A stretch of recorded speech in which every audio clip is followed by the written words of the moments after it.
Hello and welcome to nursing conceptual learning. मेरा नाम है गजेंद्र राजपूत और आज मैं एक वीडियो बनाने जा रहा हूँ एनिमा पे। उसके साथ ही हम थोड़ा सा फ्लैटस ट्यूब और एनजी ट्यूब से रिलेटेड कुछ इंपॉर्टेंट पॉइंट्स के बारे में भी बात करेंगे। लेकिन एनिमा देखने से पहले मैं थोड़ा सा आपको बाउल एलिमिनेशन के बारे में बताता हूँ कि बाउल एलिमिनेशन क्या होता है।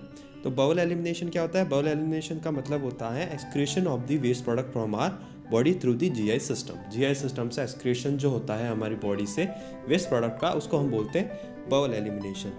बाउल एलिमिनेशन में कुछ प्रॉब्लम्स हो सकती है, अल्ट्रेशंस आ सकते हैं, जैसे कि कॉन्स्टिपेशन हो सकता है। कॉन्स्टिपेशन आप सबको पता है क्या होता है। फीकल इन्फेक्शन हो सकता है, मतलब क्रॉनिक कॉन्स्टिपेशन। कोई लॉन्ग हिस्ट्री अगर किसी पेशेंट की क्रॉनिक कॉन्स्टिपेशन की, तो उसकी वजह से लोअर बाउल में, मतलब लोअर कॉलन में, लोअर बाउल के कॉलन में स्टूल जो है वो स्टक हो जाता है, उसको हम बोलते हैं faecal infection. Flatulence, intestinal gases बनना, उसको बोलते हैं डायरिया। आप सबको पता है क्या होता है। उसके साथ एक जो और अल्ट्रेशन हो सकता है वो है फीकल इनकॉन्टिनेंस। जैसे यूरिन इनकॉन्टिनेंस होता है वैसे फीकल इनकॉन्टिनेंस हो जाता है। स्टूल जो है वो इनएबिलिटी टू कंट्रोल नहीं हो पाता है, स्टूल जो है वो पास हो जाता है। ठीक है, अब हम बात करते हैं कॉन्स्टिपेशन के बारे में कि कॉन्स्टिपेशन क्या होता है। तो हार्ड स्टूल जो कि डिफ़िकल्ट टू पास, मतलब हार्ड स्टूल है जो कि पास नहीं हो पा रहा है। कॉन्स्टिपेशन 5 टाइप्स का होता है।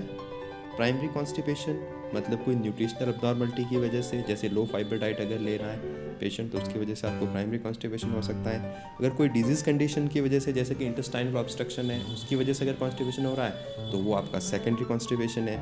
स्पाज्म या नैरो ऑफ इंटेस्टाइनल वॉल हो गई है तो उसको हम स्पास्टिक कॉन्स्टिपेशन बोलते हैं। कोई ड्रग प्रिस्क्राइब की है डॉक्टर ने, उसकी वजह से, उसके साइड इफ़ेक्ट की वजह से कॉन्स्टिपेशन हो गया है पेशेंट को, तो उसको हम हिट्रोजेनिक कॉन्स्टिपेशन बोलते हैं। या फिर स्ट्रेस की वजह से, एनवायरनमेंट चेंजेस की वजह से, लैक ऑफ प्राइवेसी, इन सारे कारणों से अगर कॉन्स्टिपेशन हो रहा है तो उसको स्यूडो कॉन्स्टिपेशन बोलते हैं। स्यूडो कॉन्स्टिपेशन कोई रियल कॉन्स्टिपेशन नहीं है, ये बस कोई चेंजेस हो गए हैं हमारे डेली रूटीन में, हमारी हैबिट में, स्ट्रेस की वजह से जो है वो हो रहा है, तो उसको हम स्यूडो कॉन्स्टिपेशन कहते हैं। टेम्परेरी है, वो ठीक भी हो जाता है। नेक्स्ट बात करते हैं एनीमा के बारे में। तो एनीमा का डेफिनेशन देखते हैं, मैंने लिखा हुआ है, आप पढ़ सकते हैं। मैं आपको सिंपली बता देता हूँ क्या होता है। एनीमा क्या है? फ्लूइड एडमिनिस्टर करते हैं लोअर बाउल में थ्रू द रेक्टम। किसके लिए करते हैं? क्लीनिंग पर्पज़ के लिए, मेडिकेशन के लिए, नरिशमेंट के लिए, या कोई डायग्नोस्टिक पर्पज़ के लिए। अभी मैं आपको एनीमा से रिलेटेड कुछ इंपॉर्टेंट पॉइंट्स बता देता हूँ यहीं पे, जो कि एग्जाम पॉइंट ऑफ व्यू से बहुत इंपॉर्टेंट है। जैसे कि एनीमा केन का हाइट कितना रखना है, तो 12 इंच आपको एनीमा केन का हाइट रखना है from the level of rectum. Rectum के लेवल से 12 इंच आपको एनीमा केन का हाइट रखना है। लेकिन वही अगर बेड से पूछ दे कि बेड के लेवल से कितना रखना है, तो बेड के लेवल से 18 इंच तक रखना है। नेक्स्ट है विड्थ ऑफ रेक्टल ट्यूब। जो रेक्टल कैथेटर आप यूज़ करेंगे उसका विड्थ कितना होना चाहिए, तो 22 से लेके 32 फ्रेंच तक का यूज़ करना है हमें अडल्ट में। अब हम देखते हैं कि एनीमा जो कैथेटर हम ले रहे हैं, जो ट्यूब ले रहे हैं, वो कितना इंसर्ट करना है रेक्टम में। तो अगर वो अडल्ट की कंडीशन है तो 3 to 4 इंचेस तक इंसर्ट करना है। अगर इन्फेंट है तो 2 to 3 इंचेस तक इंसर्ट करना है। अगर न्यूबॉर्न है तो 1 to 1.5 इंच तक करना है। अब अडल्ट में ये सेंटीमीटर में भी, अगर आपको सेंटीमीटर में अगर ये वैल्यू पूछ ले तो आप ये जो वैल्यू दी हुई है उसको 2.5 सेंटीमीटर से मल्टीपल कर लें, क्योंकि 1 इंच में 2.5 सेंटीमीटर होता है, तो वो आपकी सेंटीमीटर में आ जाएगी। जैसे वहाँ पे लिखा हुआ है 6 to 10 सेंटीमीटर इन अडल्ट, तो 6 to 10 आपको, वो उन्होंने 3 to 4 को मल्टीपल किया 2.5 से, तो 6 to 10 आ गया। अब हम बात करते हैं एनीमा के टाइप्स के बारे में। तो एनीमा जो है वो 2 टाइप का होता है, एक इवैक्वेंट एनीमा, दूसरा रिटेन एनीमा। सबसे पहले हम रिटेन एनीमा के बारे में बात करते हैं। तो इसमें फ्लूइड जो है वो बाउल में रिटेन हो जाता है कुछ टाइम के लिए, और ये 5 टाइप का होता है। फर्स्ट है आपका इमोलेंट एनीमा। इसमें ब्लेंड सोल्यूशन का मतलब होता है मिक्स किया हुआ, मिश्रण है, जिसमें डेक्यूसेंट सोडियम, कैल्शियम, पोटेशियम, ये सब होता है। और ये सब क्या करते हैं, स्टूल के साथ उसको मिल जाते हैं और उसको सॉफ्ट करते हैं, तो उससे आपका कॉन्स्टिपेशन में जो है वो रिलीफ मिलती है और स्टूल जो है वो पास हो जाता है। सेकंड है स्टिमुलेंट एनीमा। ये क्या करता है, ये आपका जो है वो मेनली शॉक और कोलैप्स वाली जो कंडीशंस है पॉइजनिंग के बाद जो आती है, उस कंडीशन में ये यूज़ किया जाता है। आपकी बीपी को भी ये इंक्रीज करने में हेल्प करता है। थर्ड है एनेस्थेटिक एनीमा। नाम से पता चल रहा है एनेस्थीसिया इफेक्ट के लिए कोई ड्रग देते होंगे इसमें, ठीक है, उसको हम एनेस्थेटिक एनीमा बोलते हैं। एक ड्रग का मैंने नाम भी लिखा है, एवर्टिन। फोर्थ है न्यूट्रिशनल एनीमा, इसका भी नाम से ही पता चल रहा है कि कोई फूड या फ्लूइड प्रोवाइड करने के लिए बॉडी को न्यूट्रिशनल एनीमा देते हैं। फिफ्थ है सेडेटिव एनीमा, ये भी नाम से ही पता चल रहा है कि सेडेशन और स्लिप के लिए अगर कोई एनीमा दे रहे हैं तो हम उसको सेडेटिव एनीमा बोलते हैं। और इसके मैंने 3 एग्जाम्पल लिखे हैं, परल्डिहाइड, पोटेशियम ब्रोमाइड और कोरल हाइड्रेट। ये सारे जो हैं वो सेडेशन के लिए यूज़ करते हैं, स्लिप के लिए, इंसोम्निया में यूज़ करते हैं। ये पोटेशियम ब्रोमाइड जो है वो फ़िलहाल बैन है। मैंने गूगल पे देखा था, ये डॉग्स में एंटी कंवल्सेंट जो दौरे पड़ते हैं कुत्तों को, उसके लिए भी यूज़ किया जाता है। तो ये था रिटेन एनीमा के बारे में। नेक्स्ट है इवेक्वेंट एनीमा के बारे में। इवेक्वेंट एनीमा में क्या होता है कि इसमें जो हम एनीमा लगाते हैं, जो फ्लूइड इंसर्ट करते हैं थ्रू द रेक्टम, वो स्टूल के साथ तुरंत ही जो है वो कुछ टाइम में ही जो है वो बाहर आ जाता है। ठीक है, ये 3 टाइप का होता है, सिंपल, कोल्ड और मेडिकेटेड। सिंपल एनीमा में आपका क्या होता है, इसमें आपका सोप और वाटर यूज़ करते हैं। अमाउंट पूछ ले तो 500 से 1000 ml अडल्ट में, 250 से 500 ml चाइल्ड में यूज़ किया है। चाइल्ड बर्थ के टाइम पे देते हैं बल को क्लीन करने के लिए, और आपका स्टिमुलेट करने के लिए डेफिकेशन को, उसके लिए भी देते हैं। Cold enema, cold saline use करेंगे, और ऐसी कोई कंडीशन जैसे कि हाइपरथर्मिया की कंडीशन है या हीट स्ट्रोक की कंडीशन है जिसमें हमें बॉडी का टेम्परेचर कम करना है, तो हम कोल्ड एनीमा दे देंगे उसको, और उससे उसका बॉडी टेम्परेचर कम हो जाएगा। थर्ड है मेडिकेटेड एनीमा, ये बहुत इंपॉर्टेंट टाइप है मेडिकेटेड एनीमा। ये 5 तरीके का होता है, इससे भी क्वेश्चन आते हैं, बाकी सबसे भी आते हैं, लेकिन मेनली मेडिकेटेड एनीमा से आते हैं। नाम पूछ लेते हैं कि एस्ट्रिंजेंट एनीमा किस में यूज़ होगा, कार्बोनेटिव एनीमा किस कंडीशन में यूज़ होता है, ठीक है, पॉजिटिव एनीमा कब यूज़ होता है, तो ये ज़्यादा इंपॉर्टेंट है। ये देख लेते हैं। सबसे पहले है एस्ट्रिंजेंट एनीमा। इसमें अब आपसे पूछ ले कि कौन सा कंटेंट यूज़ करते हैं, इसका सोल्यूशन क्या होता है, तो इसमें 2% सिल्वर नाइट्रेट, टैनिक एसिड और एल्यूमिनियम यूज़ होता है। इसका काम क्या है, ये क्या करता है, ये ब्लड वेसल्स को कॉन्ट्रैक्ट करता है। ब्लड वेसल्स को कॉन्ट्रैक्ट करेगा तो आपकी ब्लीडिंग जो है वो कम हो जाएगी। तो ब्लीडिंग किस कंडीशन में हो सकती है, क्वाइटस एक्ट के टाइम पे हो सकती है, डिसेंट्री के टाइम पे हो सकती है। तो उस टाइम पे आपका जो है वो हम एस्ट्रिजेंट एनीमा लगाएंगे ताकि ब्लड वेसल कॉन्ट्रैक्ट हो जाए और ब्लीडिंग रुक जाए। ठीक है, म्यूकस डिस्चार्ज ज़्यादा हो रहा है तो उस टाइम पे हम एस्ट्रिजेंट एनीमा लगा देंगे ताकि कॉन्ट्रैक्ट हो जाए ब्लड वेसल्स और म्यूकस डिस्चार्ज कम हो। फोर्थ है इन्फ्लामेशन को रिड्यूस करने के लिए। ब्लड सप्लाई पर्टिकुलर एरिया पे जब ज़्यादा होने लगती है तो वहाँ पे इन्फ्लामेशन हो जाता है। किसी भी कोई भी कंडीशन इन्फेक्शन के टाइम पे कहीं पे अगर इन्फेक्शन हो रहा है तो वहाँ पे ब्लड सप्लाई बढ़ जाती है, तो ब्लड सप्लाई बढ़ जाती है तो वहाँ पे इन्फ्लामेशन हो जाता है। तो इन्फ्लामेशन को रिड्यूस करने के लिए भी एस्ट्रिंजेंट एनीमा दे सकते हैं, क्योंकि ये ब्लड वेसल्स को कॉन्ट्रैक्ट करेगा तो ब्लड सप्लाई कम हो जाएगी तो इन्फ्लामेशन कम हो जाएगा। नेक्स्ट है एंटी हेलमेंटिक एनीमा। इसमें हम सोप वाटर यूज़ कर सकते हैं या हाइपोटोनिक सलाइन यूज़ कर सकते हैं। ये क्या करेगा, ये या तो आपका इंटेस्टाइनल जो वॉर्म है उसको डिस्ट्रॉय कर देगा या तो उसको एक्सपेल आउट कर देगा। थर्ड है पॉजिटिव एनीमा। इसमें हम ग्लिसरीन कैस्टर ऑयल यूज़ करते हैं और ये क्या करता है, ये पेरिस्टालिसिस मूवमेंट को जो है वो स्टिमुलेट करता है, जो कि आपकी बबल इवैक्यूएशन को बढ़ा देंगे। फोर्थ है आपका कार्बोनेटिव एनीमा, जिसमें हम दूध और गुड़ यूज़ करते हैं और ये क्या करता है, गैसियस डिस्टेंशन को आपके कम कर देता है। फिफ्थ है ऑयल एनीमा। इसमें हम ऑलिव कैस्टर ऑयल यूज़ कर सकते हैं और इससे क्या होगा, ये आपके स्टूल को सॉफ्ट करता है, फीकल मैटर जो होता है उसको सॉफ्ट कर देता है। क्रॉनिक कॉन्स्टिपेशन की कंडीशन है जिसमें कि स्टूल जो है वो बहुत हार्ड हो गया है, तो उस कंडीशन में हम ऑयल एनीमा दे सकते हैं। वो क्या करेगा, वो स्टूल को सॉफ्ट कर देगा। अभी हमने जो ये एनीमा के टाइप्स पढ़े दोनों, ये बहुत इंपॉर्टेंट है। ये डायरेक्टली पूछ लेते हैं कि कार्बोनेटिव एनीमा कौन सी कंडीशन में यूज़ होगा, तो आपको पता होना चाहिए कि गैसियस डिस्टेंशन के लिए हम कार्बोनेटिव एनीमा यूज़ कर सकते हैं। ठीक है, अगर आपको पूछ ले कि कौन सा एनीमा पेरिस्टालिसिस मूवमेंट को स्टिमुलेट करता है तो आप बता सकते हैं कि पॉजिटिव एनीमा यूज़ करता है। अगर आपको पूछ ले कि ब्लीडिंग हो रही है क्वाइटस एक्ट के टाइम पे या डिसेंट्री के टाइम पे ब्लीडिंग हो गई है, म्यूकस डिस्चार्ज को कम करना है, उसके लिए एनीमा देना है तो कौन सा देंगे, तो एस्ट्रिंजेंट एनीमा देंगे। ठीक है, इंटेस्टाइनल वॉर्म को एक्सपेल आउट करना है या डिस्ट्रॉय करना है, उसके लिए कौन सा एनीमा देते हैं, तो एंटी हेलमेंटिक एनीमा देंगे। ठीक है, स्टूल जो है वो क्रॉनिक कॉन्स्टिपेशन का एक पेशेंट है, स्टूल जो है वो बहुत हार्ड हो गया है, उसको सॉफ्ट करने के लिए कौन सा एनीमा देंगे, तो ऑयल एनीमा देंगे। तो ये बहुत इंपॉर्टेंट है।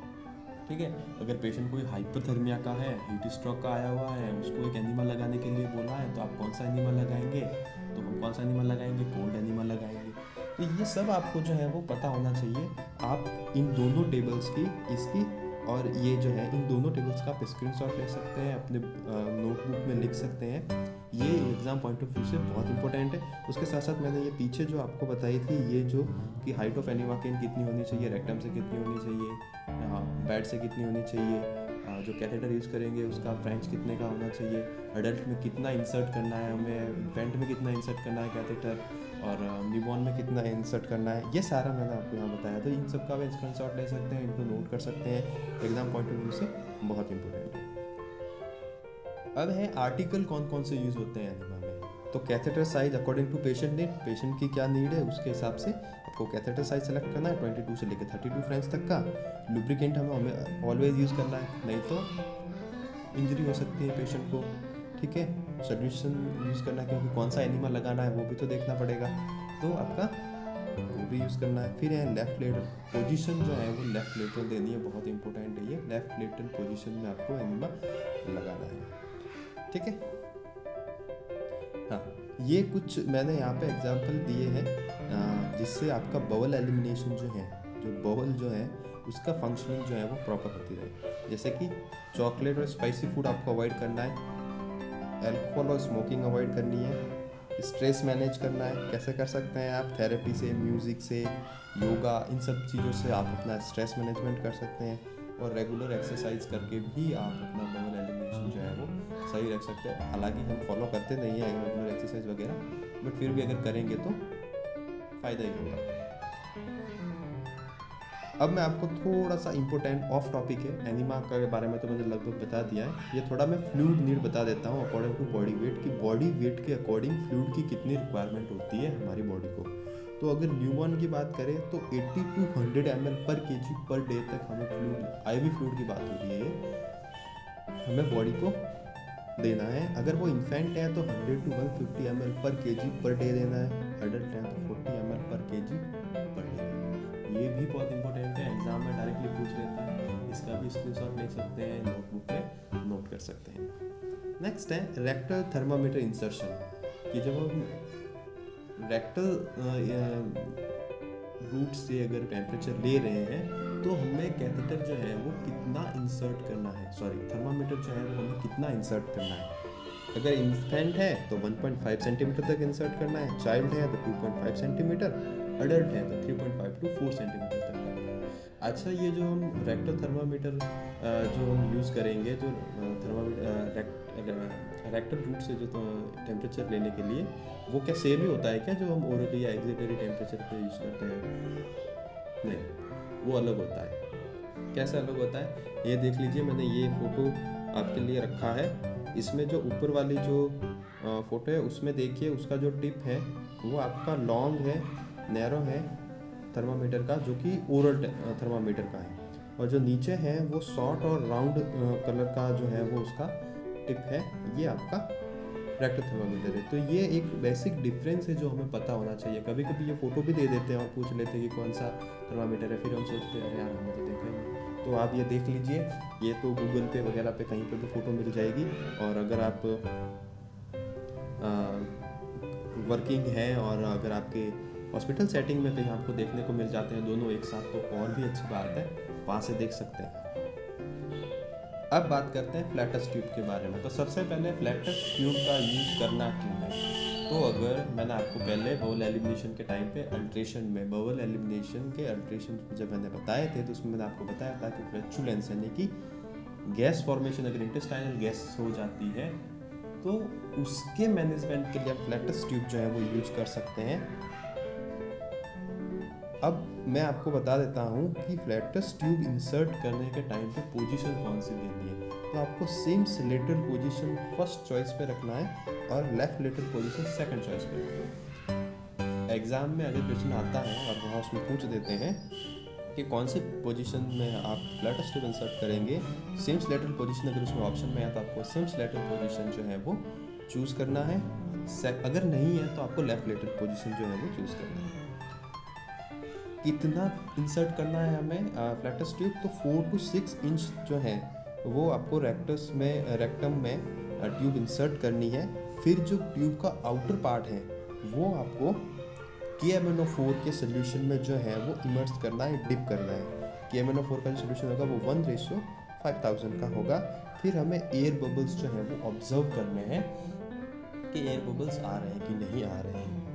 फ्लैटस ट्यूब को कितनी देर तक इंसर्ट करके रखना है, होल्डिंग टाइम क्या है, तो 15 to 20 मिनट तक आपको होल्ड करके रखना है फ्लैटस ट्यूब। ये पॉइंट है, ये डिटेल नहीं है फ्लैटस ट्यूब के बारे में, ये सिर्फ इंपॉर्टेंट पॉइंट्स मैंने यहाँ पे लिखे हैं क्योंकि एग्जाम में आ सकते हैं, एग्जाम पॉइंट ऑफ व्यू से इंपॉर्टेंट है, तो इसका भी आप स्क्रीनशॉट ले सकते हैं, अदरवाइज आप नोट कर सकते हैं। एक क्वेश्चन है कि what is the priority nursing action when patient complained about abdominal pain / cramp during enema और फ्लैटस ट्यूब इंसर्शन। ये बहुत इंपॉर्टेंट क्वेश्चन है, आ ही जाता है ये, 1-2 एग्जाम छोड़ के वापस आ ही जाता है। तो इस कंडीशन और ऑप्शन इसमें चेंज हो जाते हैं, तो आपको पता होना चाहिए कि कौन से ऑप्शन को आपको फर्स्ट प्रायोरिटी देनी है, कौन से को सेकंड, थर्ड, फोर्थ। तो मैंने आपसे मेंशन ऑलरेडी कर दिया है कि फर्स्ट प्रायोरिटी पे आपको क्या सेलेक्ट करना है, सेकंड प्रायोरिटी पे क्या करना है, थर्ड पे क्या करना है, फोर्थ पे क्या करना है। तो जब भी आप किसी पेशेंट को एनिमा लगा रहे हैं या फ्लैटस ट्यूब इंसर्ट कर रहे हैं, उस टाइम पे अगर पेशेंट एब्डोमिनल पेन या क्रैम्प का कंप्लेंट करता है तो आपको प्रोसीजर डिसकंटिन्यू नहीं करना है, सिर्फ टेम्परेरी स्टॉप करना है। Stop the procedure temporary. अब आप कहेंगे कि डिसकंटिन्यू करना और स्टॉप करना तो एक ही हो गया, नहीं, अलग है। डिसकंटिन्यू करने का मतलब है कि डिसकंटिन्यू कर दिया आप नहीं करेंगे, लेकिन स्टॉप करने का मतलब है कि टेम्परेरी आपने स्टॉप किया है, जब क्रैम्प सबसाइड हो जाएंगे तो हम वापस स्टार्ट करेंगे। तो सबसे पहले आपको प्रोसीजर स्टॉप करना है, उसके बाद क्रैम्प या पेन क्यों हो रहा है उसका कॉज असेस करना है, ठीक है। अगर वो क्रैम्प या पेन जो हो रहा है वो एनिमा केन की हाइट की वजह से हो रहा है, मतलब मान लीजिए आपने ज़्यादा हाइट पे रख दिया है सॉल्यूशन जो आपने एनिमा का है, तो उसकी वजह से क्रैम्प हो रहे हैं, तो उस हाइट को जो है वो डिक्रीज कर दीजिए। तो थर्ड ऑप्शन पे आपको डिक्रीज करना है height of the IV stand. IV stand का हाइट थोड़ा डिक्रीज करना है, उसके बाद वापस स्टार्ट करना है और देखना है कि पेन अब हो रहा है कि नहीं। अगर नहीं हो रहा है तो कंप्लीट करना है, अगर फिर भी पेन हो रहा है तो स्टॉप करना है और डॉक्टर को इन्फॉर्म करना है। तो ऐसी कंडीशन में फर्स्ट आपको प्रोसीजर स्टॉप करना है, सेकंड आपको क्रैम्प क्यों हो रहा है वो असेस करना है, और थर्ड आपको हाइट डिक्रीज करनी है, और फोर्थ आपको इन्फॉर्म करना है डॉक्टर को। ये आप नोट करके रख लीजिए कहीं पे, बहुत इंपॉर्टेंट है, एग्जाम में आता ही रहता है। अच्छा, पॉइजनिंग कैजुअलिटी से भी रिलेटेड पॉइंट, एक इम्पोर्टेंट पॉइंट है जो कि एग्जाम में बहुत पूछते हैं कि प्रायोरिटी एक्शन क्या होगा आफ्टर पॉइजनिंग। तो सबसे पहले आपको डॉक्टर को इन्फॉर्म करना है पॉइजनिंग के केस में, सेकंड आपको एनजी ट्यूब इंसर्ट करनी है, और थर्ड आपको गैस्ट्रिक लवाज करना है, यानी कि स्टमक वॉश करना है। तो ये मैंने आपको अकॉर्डिंग टू प्रायोरिटी मैंने सेट करके आपको बता दिया कि अगर आपके पास पॉइजनिंग का केस आया तो सबसे पहले आपको डॉक्टर को इन्फॉर्म करना है, फिर उसके बाद एनजी ट्यूब इंसर्ट करनी है, और फिर उसके बाद उसका स्टमक वॉश करना है, गैस्ट्रिक लवाज करना है। लेकिन प्रायोरिटी मैनेजमेंट क्या होगा, ये तो प्रायोरिटी एक्शन हो गया, लेकिन अगर प्रायोरिटी मैनेजमेंट अगर आपको पूछ लेंगे कि अगर पेशेंट आपके पास कैजुअलिटी में आया है पॉइजनिंग का, तो सबसे पहले आप क्या करेंगे, तो सबसे पहले आप स्टमक वॉश करेंगे, मतलब गैस्ट्रिक लवाज करेंगे। अब बात करते हैं एनजी ट्यूब के बारे में। तो सबसे पहले एनजी ट्यूब की लेंथ कैसे मेजर करते हैं, तो नोज की टिप से लेके ईयर लोब तक, और वहाँ से जिफॉइड प्रोसेस से 1 to 2 इंच तक नीचे हमें जो है वो उसकी लेंथ मेजर करनी है इंसर्ट करने से पहले। ये इस पिक में आप देख सकते हैं, इस फोटो में आप देख सकते हैं, टिप ऑफ नोज से ईयर लोब तक, देन जिफॉइड प्रोसेस है 1 to 2 इंच नीचे। उसके बाद आपको लेफ्ट नोस्ट्रिल में आपको प्रायोरिटी रखनी है एनजी ट्यूब इंसर्ट करने की। क्यों लेफ्ट नोस्ट्रिल में, क्यों राइट में क्यों नहीं? लेफ्ट में इसलिए क्योंकि लेफ्ट नोस्ट्रिल से आपका जो अनाटोमिकल पोजीशन है, जो लाइनिंग है एक, वो आपकी डायरेक्टली आपकी इसोफेगस की तरफ जाती है। तो आपको लेफ्ट साइड नोस्ट्रिल से अगर आप इंसर्ट करेंगे तो आपको इजी होगा इंसर्ट करने में। जब थर्ड पॉइंट जो इम्पोर्टेंट है वो ये है कि when NG tube reaches in the oropharynx instruct the patient to bend the head in leaning forward position. जब आप एनजी ट्यूब इंसर्ट करते हैं और आपकी एनजी ट्यूब ओरोफेरिंक्स तक पहुंच जाती है, तो पेशेंट को इंस्ट्रक्ट करना है कि वो आगे की तरफ लीन करे, अपने हेड को बेंड करे, ताकि इजीली जो है वो एनजी ट्यूब आपकी आगे की तरफ जो है वो प्रोसीड हो सके। ऐसा क्यों? सेम रीज़न है इसका भी कि जब आप हेड आगे की तरफ बेंड करेंगे तो जो पैसेज वे है ओरोफैरिंक्स से इसोफेगस की तरफ का, वो डायरेक्ट सीधा ओपन हो जाएगा, डायरेक्ट मतलब एक लाइन में आ जाएगा। तो उसकी वजह से इंसर्ट आसानी से होगी और वो आपका ओरोफैरिंक्स से किसी और रूट में, यानी कि आपके ब्रोंकाई में या कहीं ब्रोंकस में नहीं जाएगी, वो डायरेक्टली आपके इसोफेगस की तरफ जाएगा। आर्टिफिशियल फीडिंग जो है वो हमेशा, कोई भी फीडिंग हो, चाहे एनजी फीडिंग हो, एफजे फीडिंग हो, कोई भी फीडिंग हो, वो आपको हमेशा सेमी फाउलस पोजीशन में देनी होती है।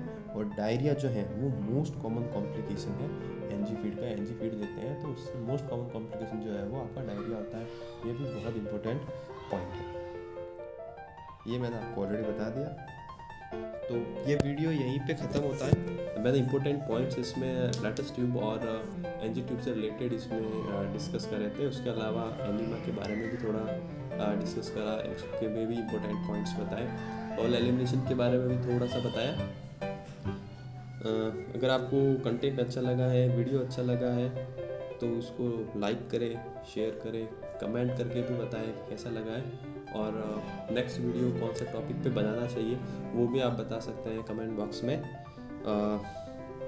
आप हमें इंस्टाग्राम पे भी फॉलो कर सकते हैं और टेलीग्राम हमारा एक ग्रुप है, उसमें भी आप फॉलो कर सकते हैं। वो टेलीग्राम ग्रुप पे मैंने बहुत सारी पीडीएफ ऑलरेडी सेंड की हुई है और ये दिस पावर पॉइंट का जो पीपीटी बना के मैंने आपको ये वीडियो बनाया है, वो ये पीपीटी भी मैं उसमें सेंड करूँगा, ये भी और जो लास्ट जो वीडियो बनाया था वो भी, और उसके अलावा जितने भी वीडियो बनेंगे, जो भी पीपीटी होगी वो मैं उसमें सेंड करूँगा। तो आप वो भी ज्वाइन करें। डिस्क्रिप्शन में मैं उसका लिंक दे दूँगा आपको, टेलीग्राम ग्रुप का भी और इंस्टाग्राम की लिंक का भी। वहाँ भी मैंने बहुत सारे शॉर्ट ट्रिक्स जो हैं वो स्टोरी हाइलाइट्स में पोस्ट करे हैं। इसके अलावा कुछ पोस्ट और भी मैंने इमेजेस डाली हैं जो कि काफ़ी हेल्पफुल होगी। और बहुत सारे टेस्ट के नाम भी मैंने स्टोरी में पोस्ट करे हैं। एक्सरे भी मैंने दिखाए हैं, एक्सरे में जो डिफरेंट साइंस जो होते हैं वो भी दिखाए हैं। तो जाइए चेक करिए उसको भी, आपको अच्छा कंटेंट मिलेगा वहाँ भी, उसको देखिए एंड लाइक करिए, वीडियो को शेयर भी करिए अपने फ्रेंड्स के साथ और इस चैनल को सब्सक्राइब भी कर दीजिए। थैंक यू और मिलते हैं जल्दी नेक्स्ट वीडियो में। होपफुली जल्दी मैं बनाऊंगा वो भी। Thank you so much.